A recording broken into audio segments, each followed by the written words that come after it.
So far I've had quite a bit of fun on our voyage, haven't we? There's been some exciting scenes of battle, moments of rest and relaxation, flights of fancy, and a roller coaster ride through joyful and jovial exhibits. But now, things are about to take a darker turn as we grapple with death, hidden magics, and with whatever it is which lies beyond the velvet curtain of our reality.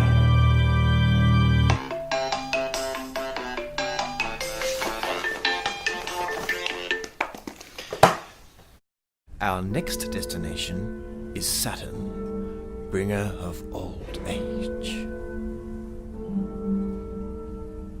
This pair of flutes and a harp set in motion a gentle yet unceasing pulsing, like a ghostly death clock, every pulse bringing you that much closer to your end.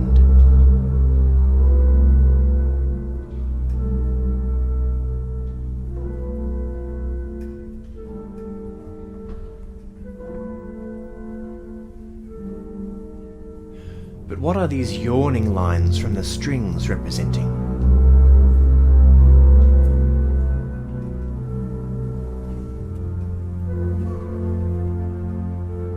Soon there's a bit more of a spring in the step, even though the clock of looming death is still ticking away. Maybe we're trying not to think about it.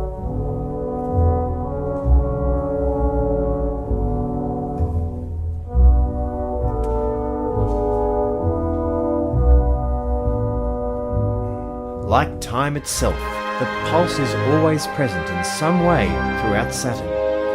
But how we experience it and the attitude we have towards it goes through changes.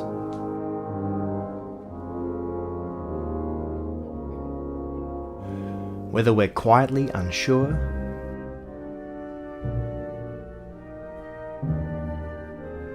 or rather terrified of it.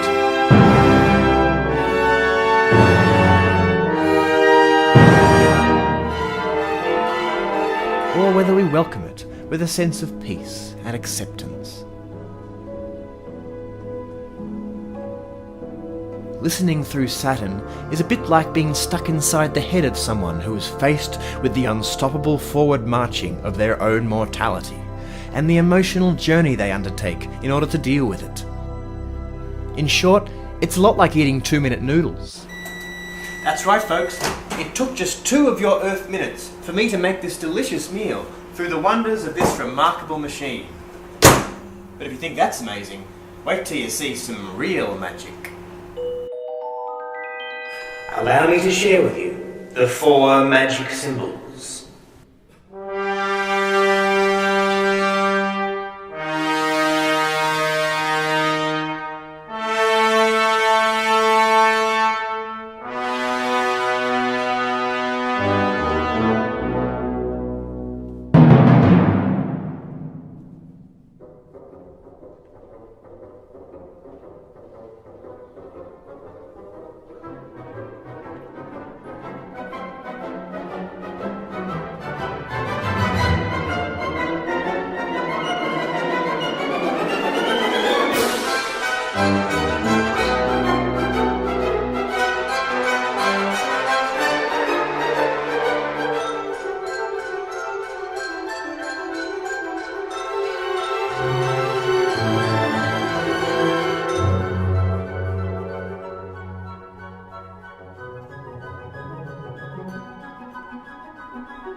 The 4 magic symbols are about to be meddled with in devious ways, so keep your wits about you and be warned.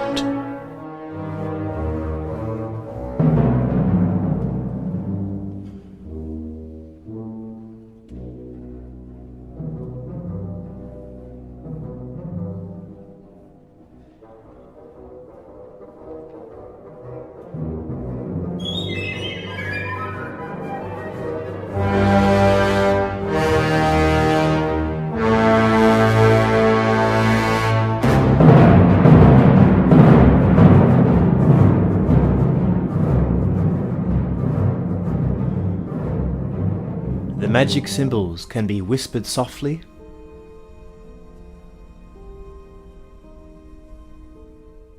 or proclaimed loudly, which may cause a magical explosion.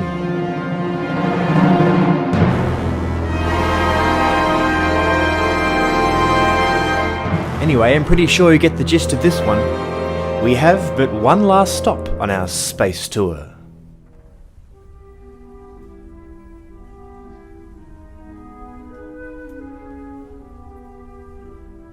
Now we are offered a look at what lies beyond the veil of our reality.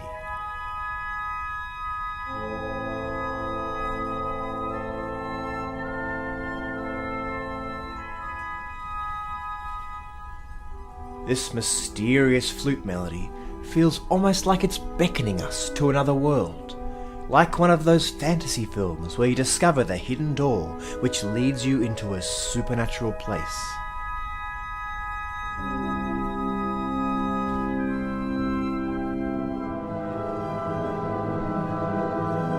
You are ready. Come.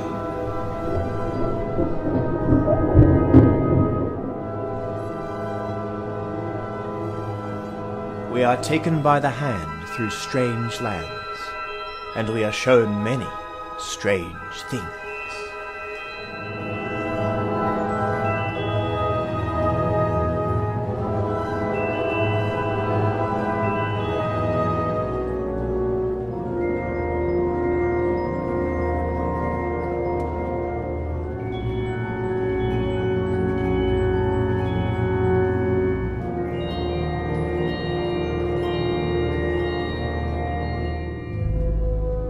We are not quite sure how to process the things that we have been shown.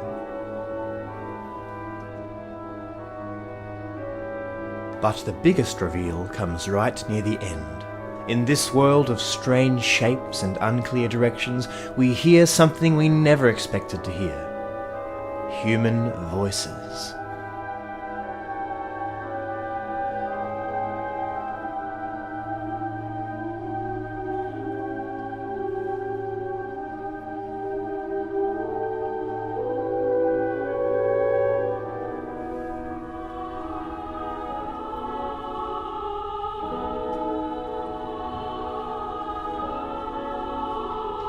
They sing odd lines that speak of an unknown land.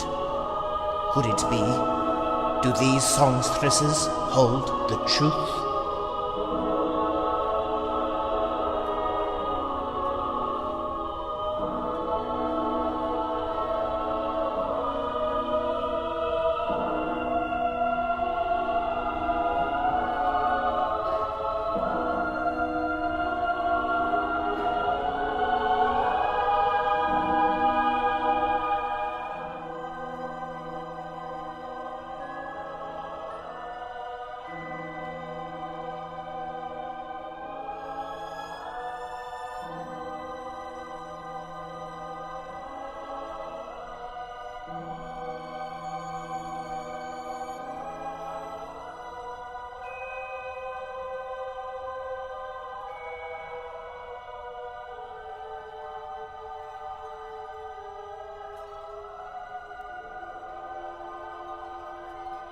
Almost as soon as we welcome them, they start to leave again, fading into the distance, and Holst's interplanetary journey comes to its end.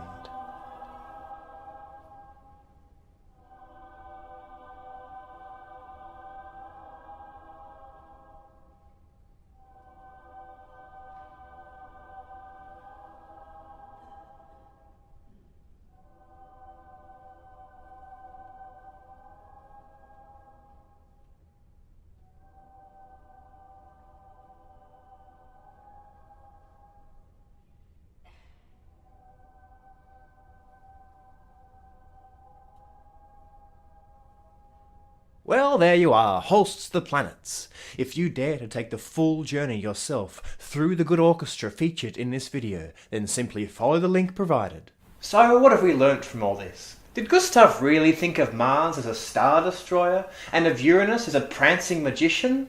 Do you think that when our astronauts finally get to Mars, that they'll play Mars on their space stereo systems, just to get into the spirit of things? I would. Will the mispronunciation of Uranus ever stop being a popular joke?